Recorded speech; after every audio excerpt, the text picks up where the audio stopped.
Wala akong makitang paglabag doon sapagkat kung kami nga pwedeng matulog sa opisina namin. Ako pwede ko matulog sa opisina ko kung sakaling alanganin na may pagkakataon kasing hindi na ako makauwi kasi masyadong sigido na yung panahon. Doon na lang muna ako sa aking opisina. Ngayon kung halimbawa binisita ng pangalawang pangulo ang kanyang staff na nakakulong, alam mo ugaling Pilipino yun eh.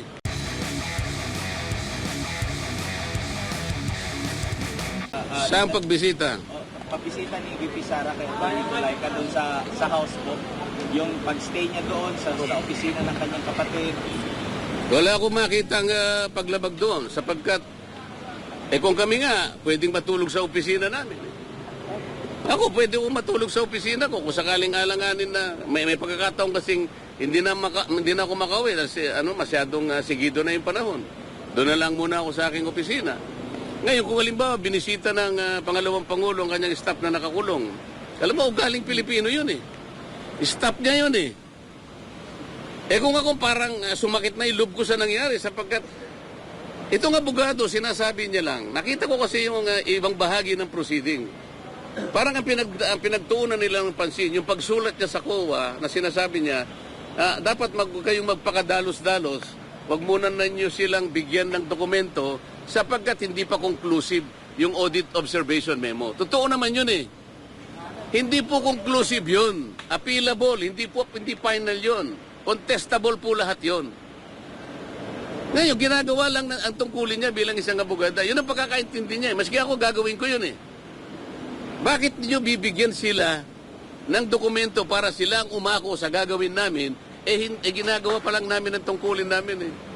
Halimbawa po sa isang nagluluto. Nagluluto pa lang po ako eh. May nakialam na po, sabi niya gano'n. Bigay mo nga sa akin yung sandok na yan. Teka muna po paano? Bigay mo nga sa akin yung ganito. Hindi po kami ang tagaluto rito Ba't po kayo nakikialam eh? Kami po ang nasa kusina, kami po ang tagaluto rito. Bakit po kayo nakikialam? Ngayon, sinabi nung abogada, hindi pa po luto yan eh. Niluluto pa lang namin, tsaka niya lang po tikman, pag naluto rin, tsaka na lang po kayo gumawa ng paraan, i-criticize nyo po kami, yung pagkakaluto po hindi tama ang pagkakaluto hindi po niluluto pa lang natin. Yung mga sahog nilalagay pa lang natin, yung mga sangkap inaayos pa lang natin.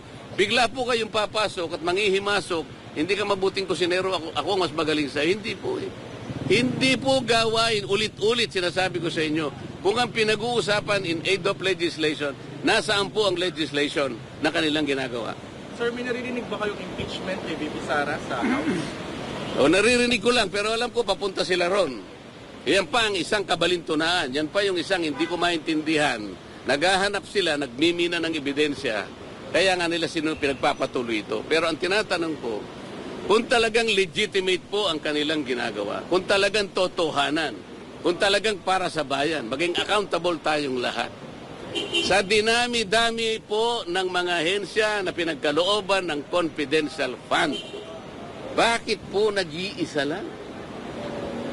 Bakit po paikot-ikot kayo sa nag-iisang ahensya? Wala na po ba kayong pakialam doon sa iba? Anong klaseng gawain ito? Paano tayo makakagawa ng isang matibay, ng isang katanggap-tanggap na investigasyon? Kung sa dinabi-dami ng mga ahensyang nabigyan ng ganong klaseng pondo, isa lang ang tutugisin mo. Kaya nila ginagawa ito para sa impeachment? Isa sa paraan, baka sakaling makakuha siya. Hindi po ganun nga baligtad po ang nangyari Hindi po kayo ang gagawa niyan. COA po ang magpapatunay kung ang pagkakagasta po ay hindi tama o tama. Kayo po ay walang mandato na ganyan. Yun na po yung pinipilit ko sa kanila. Ang problema, pag ako po ay nagsasalita ng ginto, ina-advise ko po sila, wala naman silang makita o magamit na ibang argumento para sansalain ang sinasabi ko that they should provide a better argument. Sabihin nila kung nagkakamali ako, wala naman silang masabi, aagawin na lang yung hopya. Yan lang naman Pero tingin nyo gugulong ang impeachment if ever ipag-file? Diyos ko. May numbers ba? Hindi ko alam kung talagang gagawin nila. Hindi ko alam kung gagawin nila. Nagsasayang lang sila Napakarami pong problema ng bansang ito. Napakarami problema ng bansang ito. Dahil sa nangyayari, may nakikita ba kayong constitutional crisis? Maaring mangyari yun. Bakit po? Tingnan po ninyo.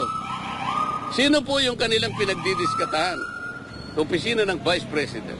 Nagkataong pangalawang pinakamataas na Pangulo, pinakamataas na opisina sa ating bansa. Bakit po nagkaganito? Kung meron mang nakita, kung meron, bakit hindi hayaan po yung proseso na gumulong? Ba't hindi hayaan yung opisina ng COA na siya yung magsabi sa atin sapagkat sila yung merong mandato? Kung gusto nyo talagang gugulin ang panahon ninyo sa ganito, tawagin po natin lahat ang mga opisina na pinagkalooban ng confidential fund.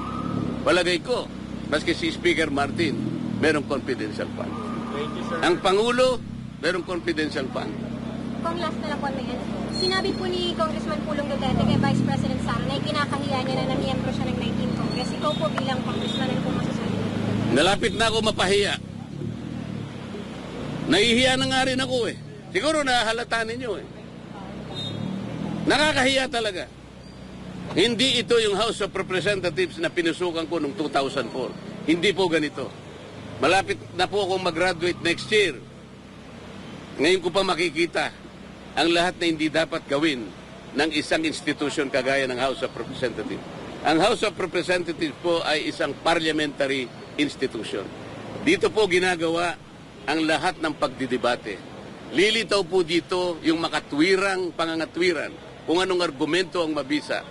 Hindi nila dapat sansalain, hindi nila dapat pigilin ang magsasalita sapagkat pare-pareho ang members ng Congress. Sir, yung in aid of legislation na hearing, meron na po bang bill na nabasa kayo? Meron na ba silang plano? Nabasa na ikapat? Yung meron silang naipasang bill sa extrajudicial killing.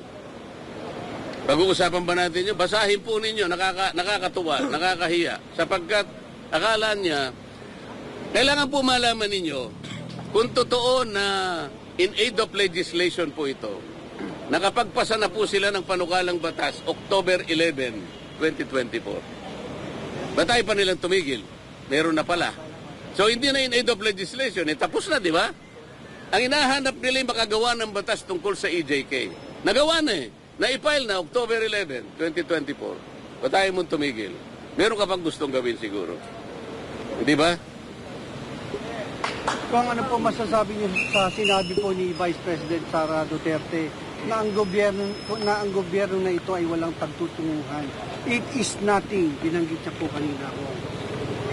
Wala akong magagawa kung yan ang sentimiento ng Vice President. Nasa kanya yon. At lahat naman ng tao ay pwedeng magpahayag ng kanyang opinyon. Hindi ko kayang agawin sa kanya yung opinyon na yon. Lahat po tayo merong sarili-sariling opinyon. At may karapatan tayo na magsabi kung anong nararamdaman ng bawat isang Pilipino sa kanyang pamahalaan.